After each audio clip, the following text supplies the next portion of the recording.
नमस्कार मित्रों, स्वागत है आप सभी का आपके अपने YouTube चैनल द रियल गुरु में। आज हम लोग चलते हैं कात्यायनी माता के दर्शन के लिए, जो कि कथरी में स्थित हैं। कात्यायनी माता का यह मंदिर कथरी कमलपुर में स्थित है, इसलिए लोग कथरी माता के भी नाम से इनको जानते हैं। अगर आपको भी यहाँ दर्शन करने के लिए आना है तो यहाँ का रास्ता भोगनीपुर से आता है। भोगनीपुर से लगभग 15 किलोमीटर की दूरी पर यह गांव स्थित है। तो हम लोग पहले भोगनीपुर से 12 किलोमीटर के आसपास शाहजहाँपुर आते हैं और शाहजहाँपुर से रोड लगा हुआ है सीधे कथरी के लिए, जो कि लगभग 5 किलोमीटर के आसपास होगा। सबसे पहले बात करते हैं कि यहाँ पर देवी माता की स्थापना कैसे हुई। जिले के अमरोधा ब्लॉक क्षेत्र के कथरी गांव में विख्यात कथरी माता का मंदिर स्थापित है। बुजुर्ग के अनुसार करीब 5 शताब्दी पूर्व एक राजा हुआ करते थे। एक दिन वह मूर्ति को रथ पर रख कर ले जा रहे थे। तभी कथरी गांव के समीप पहुंचने पर अचानक उनका रथ सुनाव नाले में फंस गया। काफ़ी प्रयास के बावजूद रथ नहीं निकल सका। इस पर राजा ने मूर्ति को सुनाव नाले के पास करील के पेड़ के नीचे रख दिया। इसके बाद मूर्ति को देख लोग वहां पूजा करने लगे।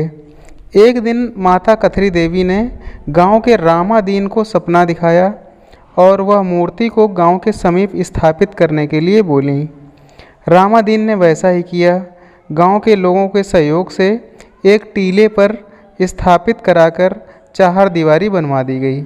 अब लोग यहाँ पर पूजा करने लगे और छोटा सा मंदिर बना हुआ था और इस मंदिर के पीछे से जमुना जी जाती हुई देख सकते हैं आप लोग यहाँ से इनको।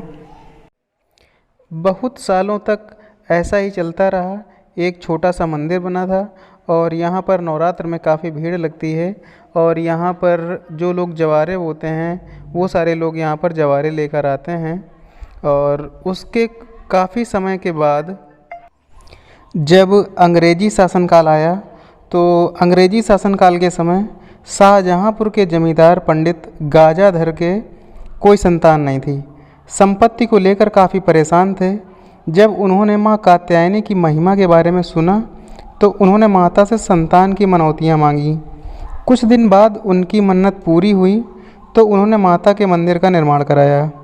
बाद में परिजनों ने मंदिर के निकट तालाब व बारादरी का निर्माण कराया। इसके बाद माता की महिमा दूर दूर तक विख्यात हो गई और दूर जनपदों से लोग आने लगे। तब से प्रत्येक वर्ष चैत्र व शारदीय नवरात्रि में यहाँ भक्तों का तांता लगता है और मेले का आयोजन होता है। मंदिर के पुजारी श्री बाबू भट्ट कहते हैं कि उनकी 8 पीढ़ियाँ माता की सेवा करते चले आ रहे हैं। माता की बहुत अनुकंपा है। वर्ष भर लोग आते हैं और मनौतियाँ पूरी होने पर चुनरी घंटे चढ़ाते हैं। यहाँ मुंडन संस्कार का भी प्राचीन परंपरा है। नवरात्रि पर्व का समय होता है तो आदिशक्ति के मंदिरों में जयकारे गूंजते हैं। श्रद्धालु सुबह से ही मंदिरों में पूजन की थाली लेकर माता के दर्शन कर अर्चना करते हैं। ऐसे ही कुछ विख्यात मंदिर भी हैं जहाँ मान्यताओं के चलते दूर जनपदों से भक्त पहुँचते हैं और मनौती पूरी होने पर चुनरी व घंटे चढ़ाते हैं। कुछ श्रद्धालु हवन पूजन कर माँ की आराधना करते हैं। ऐसा ही एक कात्यायनी देवी का मंदिर कानपुर देहात के कथरी गांव में स्थित है। कथरी गांव में स्थित होने के चलते इसे कथरी देवी का मंदिर भी कहा जाता है।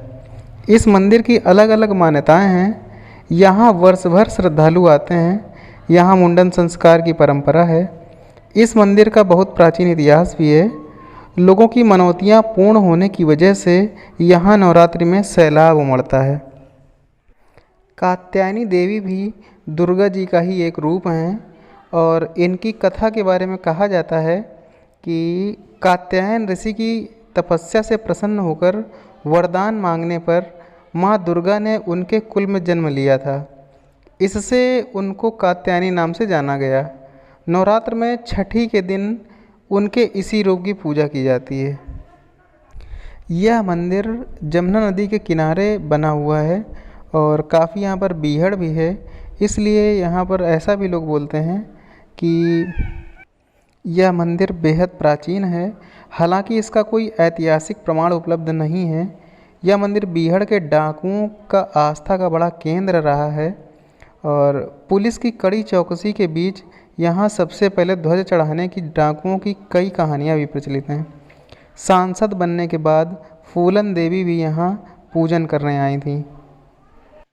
जब मंदिर की सीढ़ियों से चढ़कर हम लोग ऊपर आए तो यहाँ से चारों तरफ का नज़ारा देखते हैं और ये दक्षिण दिशा है, जिस तरफ आगे जमुना जी हैं और पूरा क्षेत्र घूमते हुए इस तरफ मंदिर है। ये 2 से 3 खंड में बना हुआ है। इसके ऊपर भी एक फ्लोर है, लेकिन हम लोग वहाँ नहीं जाएंगे। अब यहाँ से आगे की तरफ चलते हैं और दूसरी तरफ से देखते हैं चल के एक बार मंदिर को। अगर हम लोग चारों तरफ से देखें तो इस तरह से मंदिर दिखाई पड़ता है और इसके ऊपर वाले फ्लोर पे जाने का रास्ता बंद कर दिया गया है, नहीं तो इससे ऊपर भी जाके आप देख सकते थे। ये अगस्त का महीना चल रहा है, इसलिए अभी यहाँ पर ज़्यादा भीड़ नहीं है और जब नवरात्र के समय में आते हैं तो यहाँ पर इतनी भीड़ होती है कि सही से जगह भी नहीं मिलती और अच्छे से दर्शन भी लोग नहीं कर पाते हैं, इतनी ज़्यादा भीड़ हो जाती है। अब हम लोग ऊपर आए हैं, यहाँ पर भी एक देवी माता का मंदिर बना हुआ है और बगल में बजरंगबली का भी मंदिर है, छोटा सा ही बना हुआ है। अब यहाँ से पूरा व्यू हम लोग देख सकते हैं चारों तरफ का और काफ़ी दूर दूर तक का। ये जो हरा भरा क्षेत्र दिख रहा है, इसके पीछे जमुना जी बहती हैं और यहाँ पे आसपास खेत भी हैं, लोगों के खेत हैं। और ये जो मंदिर बना हुआ है, इसके चारों ओर से कुछ न कुछ भवन का निर्माण हो चुका है और इनमें लोग नीचे रुक भी सकते हैं, जैसे मुंडन संस्कार वगैरह कराने हैं तो ये जो मंदिर के चारों तरफ की जगह हैं, यहीं पे सब लोग कराते हैं। अब हम लोग ऊपर से देख रहे हैं, मंदिर देखने में बहुत ही अच्छा सुंदर लग रहा है। जिन लोगों की मन्नतें पूरी हो जाती हैं तो कोई घंटा चढ़ाता है, कोई यहाँ पर झंडा चढ़ाता है, पताका फहराता है अपनी, और कुछ लोग यहाँ पर निर्माण कार्य भी कराते हैं। यहाँ पर जितना भी निर्माण कार्य है बगल में भी बना हुआ है, ये सारा किसी न किसी के द्वारा बनवाया गया है। अब हम लोग यहाँ से नीचे की तरफ चलते हैं और सीढ़ियाँ, काफ़ी खड़ी सीढ़ियाँ बनी हुई हैं, मतलब संभल के ही उतरना है यहाँ से नीचे। बाहर चलते हैं और सामने पंडित जी बैठे हैं, उनसे प्रसाद भी ले लेते हैं हम लोग और प्रसाद ग्रहण करने के बाद में एक बार फिर से माता जी के दर्शन कर लेते हैं अंदर चल के। कात्यायनी माता की जय हो। उम्मीद करते हैं जानकारी आप लोगों को पसंद आई होगी। धन्यवाद।